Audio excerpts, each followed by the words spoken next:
Aloha mai kako ohana. So, welcome to Papahana Kuaola. Papahana Kuaola is the name of the organization, but this aina has its own name. So we kind of like to quiz people, see what they know about this place. So, who knows? Does anybody know what ahupua'a we're in right now? Hey, Keahi, woo, right on. Okay. So, who is from Oahu? Raise your hand. Or lives on Oahu? Yeah? Who lives on another island? What island do you live on? Hawaii Island. Hawaii Island. You came in for this? Awesome. And then who lives on Turtle Island? The USA. Oh, huh? Okay. That's where you guys all came from. So, Tacoma. Yeah, Washington. Ohana. Linwood, Washington. San Diego, right on. You guys came in for this? Yes. Oh, so awesome. Okay. Okay, so I just want to see where kind of people are from and where they're at. So an ahupua'a, one of these youngsters can probably explain what it is pretty good, but I'm going to do it because I'm already standing here yelling.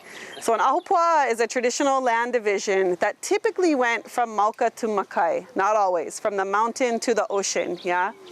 And this was the boundaries. They were resource boundaries, they were political boundaries. This was sort of the structure of the economic and political system of our chiefs and of our people. A lot of the resources that you needed could be found either in the uplands or in, towards the lower lands, towards the ocean. And then of course you would maybe find resources in other ahupua'a. Different ahupua'a were known for specialty crafts, for certain talents, for certain people, certain histories. So the ahupua'a that we're in right now is He'eia. And the smaller land divisions from the ahupua'a were called Ili'aina. And the Ili'aina that we're in right now is called Waipau. So everybody say Waipau. Waipau. And pau, one of the meanings of pau is to cup your hands and gather. And wai means what? Water. So cupping water. So this is a very water-rich place that we're at right now. And if some of you, for some of you, especially you young, brilliant Hawaiians that are learning these things from the time you're born now, this is kind of old news. I want to make sure and explain all of this to everybody here that may not know these things. So our word for water is wai, yeah? And what is our word for wealth? Wai. Yep. Wai, says Auntie from Hawaii Island, yes. So vai means wealth. So in other words, from a Hawaiian point of view and from our social, economic, political realities and traditions, where there's water, there's wealth. And that's because where there's water, there's food. And where there's water, there's fish. And when your water is healthy, those things are in place to give you everything that you need. So Papahana Kuaola used to be, it was a plantation long time ago. Then for years and years, people were illegally dumping industrial waste here. And two fellas, Kapaliku Sherman and Rick Barboza, got the lease from Kameme Schools. This is actually Kameme Schools' land. And for the past 7 years, what you see around you is what the hands of the community have done with these people's, with their vision and other people that they've brought in here. Makes me beautiful, huh? Yeah, absolutely. And so they've really transformed the place and they're trying to restore it to health, and that's the mission. But we also do a lot of education here. So we bring a lot of young people in here and teach them cultural practices and stories and songs. So the philosophy is that when you bring Kanakas in here, and you bring people, and especially Hawaiians in here to heal the Hawaiian land, the Hawaiian heals too, right? Our healing is directly related to the healing of the land in Hawaii. So with that said, let's go take a little walk. We're gonna walk down to the stream, and then let's see here. Here's a nice, pretty, non-threatening little pathway down.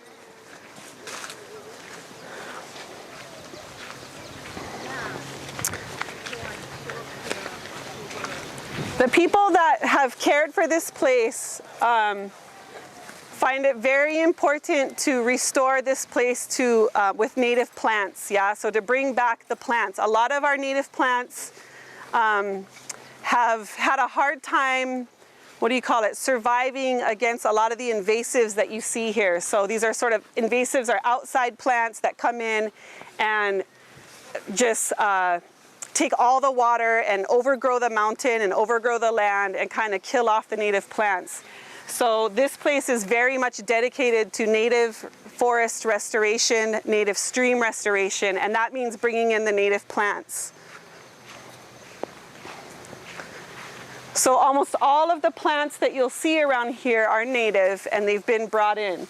This is one of the exceptions. These are kukui trees, which are not indigenous. I think they're introduced, Polynesian introduced, but we found them very functional, right? They, kukui means light. It's symbolic of knowledge. And the nuts were used to make light and to make fire and to make oil. So those were here already. And then kupuna, if you don't want to come down here, you can stay right here and I'll project my voice from the stream.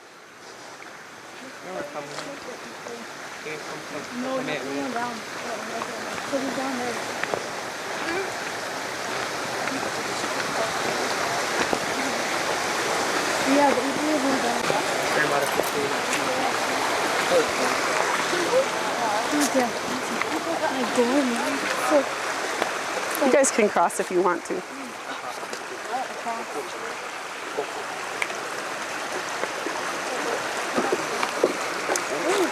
Okay. I told them they can cross if they want to. I'm going to talk from here though. And then you guys can go explore if you like. So the name of this stream is He'eia Stream and goes all the way out to the ocean. If you cross here, and you can feel free to, if you want to go explore, but if you cross here, the other side of this place has, I think, like 23 or to 27 or so lo'ikalo. So those are the wetland taro patches, yeah? And some of these are kuleana lands. They're traditional lands that have been maintained by a particular family for generations, and that family lets us use those lo'ikalo for the educational purposes, and we kind of malama those lo'i for them. Kalo, of course, is a huge part of our education here because according to our own origin stories as a Hawaiian people, Kalo is our elder sibling, yeah? And the mother and father of Kalo is Wakea, Sky Father, and Ho'ohoku Kalani, who is she who populated the heavens with stars. And another mother of ours is Papahana Moku, she who gave birth to the islands. So that would be Mother Earth, yeah? So we have the sky and earth cosmogonic parents, and they are the parents of Haloa, who was a baby that was born stillbirth, and they planted him at the corner of their house, and from that burial grew a kalo plant. And so the kalo plant is seen as our elder sibling. After that kalo plant grew, they had another baby who they also named Haloa, who was the first chief of all Hawaiian people. So kalo is a very spiritual, important plant to us, and it's critical in teaching our keiki where we come from and who we are as a people and what makes us distinct as a people. So not only that, but learning to grow and eat kalo is part of restoring our health, going back to our traditional diets, which are healthy for us, which is the cure for us getting away from all of our high statistics, bad health statistics and things like that. And then, of course, when you're looking at the big picture with Hawaii, trying to perpetuate things like food security and restoring our food systems that made this place sustainable without a dollar on these islands for generations and generations and generations, yeah? So very, very important. So if you feel, at any point, if you want to cross the stream, you know, just do so at your own risk. Don't sue us if, you know, whatever. We're all ohana, yeah? But you can feel free to kind of look around. Just do so very mindfully. Again, a lot of these are all native plants. They're planted very intentionally, so stay on the paths. And if some of the embankments are really soggy, just don't go there, because then the guys that work the aina every day got to restore it on Monday and stuff. So just kind of look a little bit.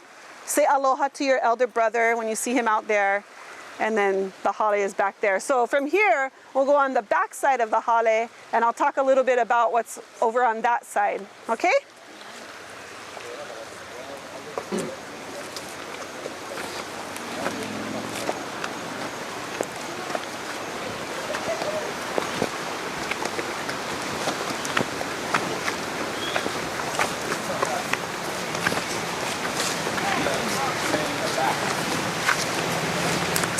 to come tomorrow? Yeah. Okay, good. We actually get to ku'ikala, we get to pound poi tomorrow. Yeah. Where does the one live? You know where we was at King Emma? Summer house? We're living in that one area. Oh, you grew up around that area. On the one. You know, I'm not used to wearing glasses, and I feel like I'm on a trip. Close, far, dark, light. Those are very hip glasses, might I add. I don't know. Latest and greatest. Oh, this wall is beautiful. Yeah, I'll talk about this a little bit too. It'll just come right up this hill.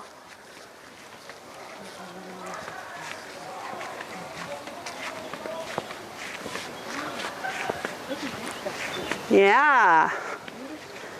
It's something, isn't it?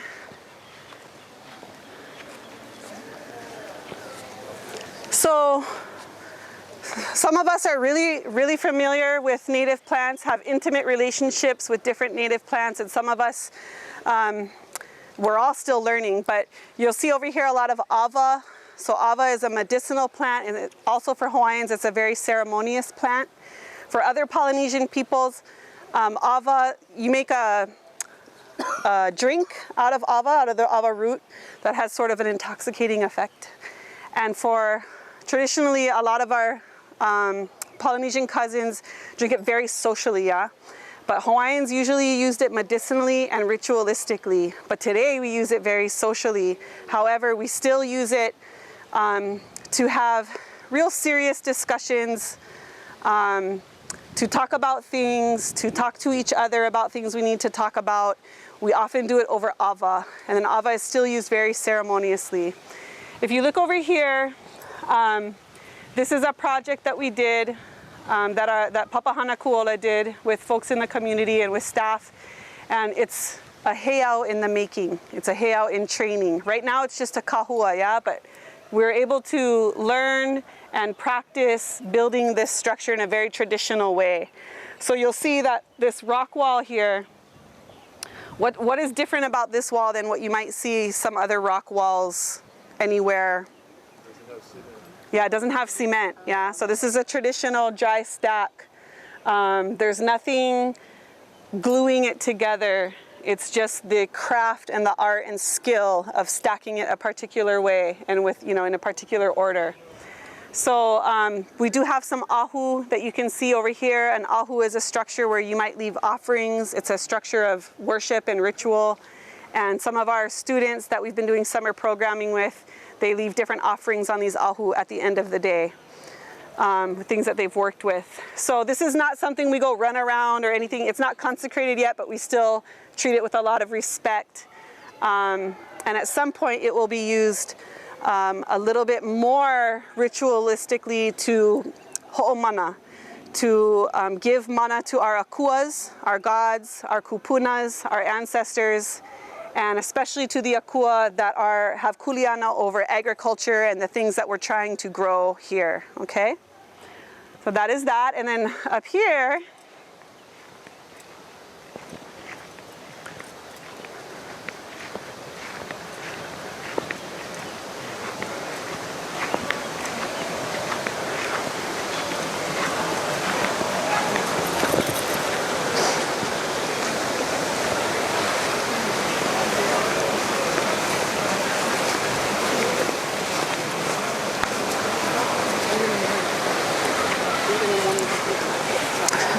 so again, this is He'eia Stream, and you'll see all this native plant restoration every third Saturday. You just come in the morning, 9 o'clock to 12, and one of our staff people leads a stream restoration day.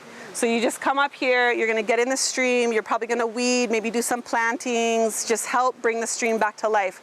Our native fish that would typically be in this stream are not here, and it's full of a lot of invasive fish that don't belong in there. So it's not just the invasive fish, but it's been the invasive plants and the pollution and sort of just where we're at right now that has taken the oopu and the other freshwater foods that we have out of here. So our goal is to get to a point where we see those return, and they kind of end up returning on their own. You'd be surprised. And then if you look over here, you'll see the terraced kind of rocks. That was, I guess, kind of re-seen by the folks that were restoring this place. And from different studies, they've, I guess, kind of determined that those are like 600 to 800 years old, and those were lo'i kalo also. Those were, or they were kalo terraces. And we don't really walk over there because the ground is so wet, it's so squishy, yeah? So that's over there right now. Perhaps at some point, those will be put back to use as well. And then these pohaku, these giant stones, what are those? Not sure. But there's something, and there's something special. And you can see it and you can feel it just by being in their presence. We can at least say that they are kupuna, because anything from our aina is kupuna. They're old and they're there, and different people feel and see different things in that area. So we know that that area is very sacred, but it hasn't been commonly revealed what it was or what it is yet. And then I think I'll let people choose to go on their own, but just a little ways up, our ohana from Tacoma got to go take a walk up there earlier, is kind of the beginning of our property. And it's a pond up there that anybody can go swimming in. It's a cold, wonderful pond with a little bit of waterfalls, and it's called Ha'akolea. And in the mo'olelo of Haumea, Haumea was on this side of the island. She was gathering limu and crab and different plants down at the ocean. And her kane, Wakea, was on that side of the mountain, gathering different fruits and things from the upland forests. And an oppressive chief caught wind of him gathering, and that chief said, "This is my land." And they captured Wakea and they took him down to kill him. And Haumea sensed that something was wrong with her kane, and she knew that she had to go rescue him. And so she transformed into a godly form named Kameha'ikana. And when she came back up from the ocean, she first stopped at Ha'akolea, and she bathed, and she washed her limu, and she washed her crabs up there. And then she proceeded on to the other side of the mountain, and she whooped butt. She rescued her kane, and she saved them by transforming herself into an ulu tree. And an ulu tree looks like that over there with the big leaves and the ulu fruit on it. And then they were able to escape in the ulu tree. And so we talk to people that come here about that, to talk about the sacredness of that pond, but also to talk about how could Haumea know that her kane was in trouble, and how could she transform herself into an ulu tree. And really it's quite simple. It's that she had the ancestral knowledge. She was in tune with her kupuna. She knew the practices and the rituals and the things to look for to know what to do and how to respond, and to protect her ohana and to protect her interests, yeah? And of course, there's also really great lessons in there about despotic chiefs, and what does that say about our values and who we were as a people, right? It wasn't okay for chiefs to be stingy like that and to be oppressive, despite how some others have sort of transformed our history and retold it to us. So Ha'akolea is a very special place. It's very beautiful. It's a place that I go to cool down spiritually, mentally, and physically. And you guys are all welcome to use that place as well. So I'm just gonna kind of leave it at that for now. Again, third Saturdays, if you guys wanna come do stream restoration. Fourth Saturdays is the community work day that my department or division coordinates, and that's lo'i kalo restoration. So we go and we do stuff in the lo'i over there. And so that's from 8:30 to 11:30. Any fourth Saturday, just come, yeah. How can they get in touch with you if they want to? Well, there's a website, papahanakuaola.com. And then of course my email is sitolong@gmail.com. Yeah? Does anybody else have questions about any of the many things I talked about? No? Yeah? Okay. Yeah, mahalo ya oko. And I'll go, I guess we can go check in and see what the gang, if we're gonna get started pretty soon. Yeah? I'll check with Uncle Tani. Mahalo pono.